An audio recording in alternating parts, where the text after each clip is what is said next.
O termo hermenêutica, dando continuidade à aula, ele não é restrito ao campo de direito, né? Ao campo do direito. A hermenêutica é a ciência da interpretação e ele é aplicável à filosofia, à sociologia, à teologia, etc. Bom, a hermenêutica jurídica, por sua vez, é o campo da interpretação das normas jurídicas, relacionado ao estudo de como a norma deve ser interpretada. A etimologia da palavra hermenêutica, que vem de Hermes, que na Grécia Antiga era mensageiro dos deuses, ele tinha como compromisso ir ao Monte Olimpo, onde viviam os deuses, e caminhar a mensagem deles para os seres humanos que viviam na terra ímpia e profana. Bom, da mesma forma, né, o hermeneuta, intérprete do direito, é o sujeito que tem o poder de ir ao mundo dos deuses, das normas jurídicas, e trazer o significado delas para os que não são intérpretes ou estudiosos do direito. Quando interpretamos uma norma, agimos como Hermes, né? Vamos ao mundo divino das leis e trazemos o significado delas, trazendo a forma que elas devem ser aplicadas à população.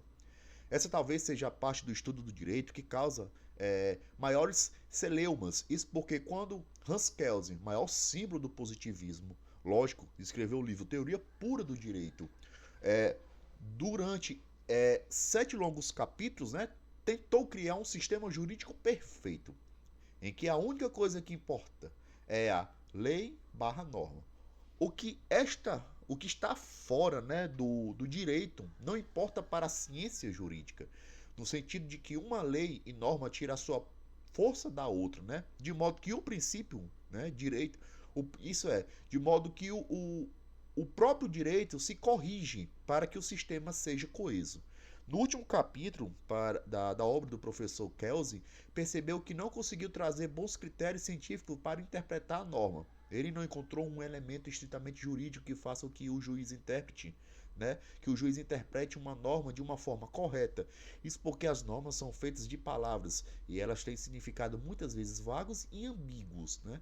Por não encontrar um sistema infalível, Kelsey afirmou que a interpretação é um ato político, ou seja, o juiz, quando interpreta, faz o que pode para interpretar. Não há um raciocínio jurídico específico que conduz à interpretação exata da norma. Né? De Kelsey para frente, muitos continuaram estudando o fenômeno das normas, embora não tenha nenhum método interpretativo preciso que consiga resolver o problema da melhor forma que interpreta a norma perfeitamente. Existem propostas de métodos que convivem e podem ser utilizados pelos estudiosos do direito e pelo magistrado na hora de aplicar a lei em cada caso concreto. Os métodos estabelecidos na doutrina contemporânea como métodos de interpretação das leis são divididos em 3 blocos. Né? Interpretação quanto à origem, que este, né, está ligado a quem interpreta, né? A interpretação quanto ao método, que relaciona assim, com a forma que se interpreta e qual o raciocínio utilizado, e a interpretação quanto ao resultado. Né? Neste, o foco está na interpretação e ir além ou a quem, né, do texto. A interpretação quanto à origem hermenêutica autêntica, né, é aquela que é perfeita, é que ela é feita pelo próprio legislador quando ele interpreta a norma que criou. Exemplo, o contrato de transporte é regulado pelo Código Civil e ele mesmo prevê a possibilidade de força maior quando dá a responsabilidade, que é uma cláusula aberta. Logo em seguida, a própria lei fez uma interpretação sobre o que pode ser entendido como força maior, caso fortuito, ou seja, o próprio legislador, né, especificou o que entende. Vamos ter aqui, por exemplo, o artigo 734, né, que o transportador responde pelos danos causados às pessoas transportadoras, né, e suas bagagens, salvo motivo de força maior sendo nula qualquer cláusula, né, excludente da responsabilidade. O artigo 256 o transporte responde, né, o transportador responde pelo dano decorrente, né, esses dois, de atraso do transporte aéreo contratado. O parágrafo 3 constitui caso fortuito ou força maior para os fins do inciso 1, inciso 2 e parágrafo 1 deste artigo a ocorrência de um ou mais dos seguintes eventos, desde que supervenientes, imprevisíveis e inevitáveis. Restrições ao pouso, né, inciso 1, ou a decolagem decorrente de condições meteorológicas adversas impostas por órgãos do sistema de controle do espaço aéreo. O inciso 2 fala que as restrições ao pouso ou à decolagem decorrentes de indisponibilidade da infraestrutura aeroportuária, isso é, a hermenêutica doutrinária é a forma de interpretação mais comum. ela tem uma função de estudo acadêmico. A hermenêutica judicial tem-se que o juiz interpretando a partir do poder que a lei lhe dá, ele define qual é o melhor sentido da norma e a forma que ele deve ser aplicada, né?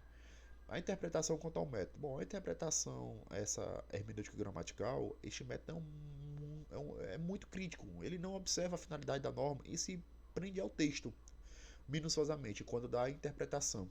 Exemplo, o Código Civil estabelece no seu artigo 739 que o transportador não pode recusar passageiros, salvo os casos previstos nos regulamentos, ou se as condições de higiene ou de saúde do interessado o justificarem. Ao trazer que as condições de higiene podem ser fundamentado para recusar o passageiro, um morador de rua, por exemplo, não poderia entrar no metrô. Essa seria uma interpretação que afronta a dignidade da pessoa humana. Então, a interpretação satisfatória para a hermenêutica gramatical, nesse caso, seria inconstitucional. Percebe-se, portanto, que a interpretação literal faz com que se perca o senso de integridade da norma. A hermenêutica sistemática, ela costuma solucionar os problemas da hermenêutica gramatical, o que se dá, por exemplo, nas uniões e casamentos homoafetivos. O artigo aqui que fala sobre isso é o artigo 226, parágrafo 3, né, do Código Civil, que, para efeito da proteção do Estado, é reconhecida a união estável entre homem e mulher como entidade familiar, devendo a lei facilitar a sua conversão em casamento. O artigo 5 da Constituição Federal, todos são iguais perante a lei, né, sem distinção de qualquer natureza, garantindo-se aos brasileiros e aos estrangeiros residentes no país a inviolabilidade do direito à vida, à liberdade, à igualdade, à segurança e à propriedade nos termos seguintes, né? A, a possibilidade de casais homoafetivos contrair núpcias ou união estável advém da interpretação sistemática da norma pelo Supremo. Isso porque o Código Civil fala que a união é reconhecida entre homem e mulher. Logo, numa análise gramatical, seria apenas dessa forma. No entanto, analisando o artigo 5 da Constituição Federal, que estabelece que todas as pessoas são iguais perante a lei, né, isso é o princípio da isonomia, como se pode impedir que pessoas do mesmo sexo contrariem matrimônio ou união estável pelo texto constitucional que temos no Estado Democrático de Direito, né? Assim pergunta. Nesse caso é feita uma interpretação sistemática.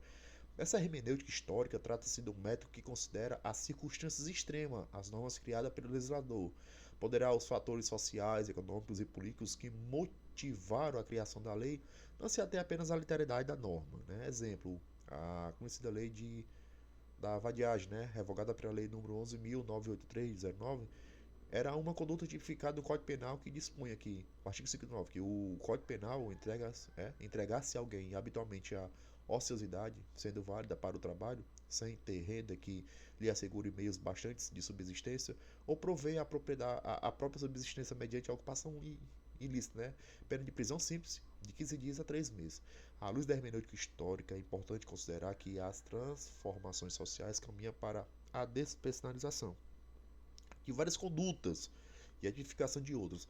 A punição da vadiagem se trata de uma das condutas que presenciou passar por revogação, despersonalização, haja vista que, ultrapassando a literalidade da lei, punia a conduta até então considerada vadiagem, aceitou a criminalização da pobreza, né?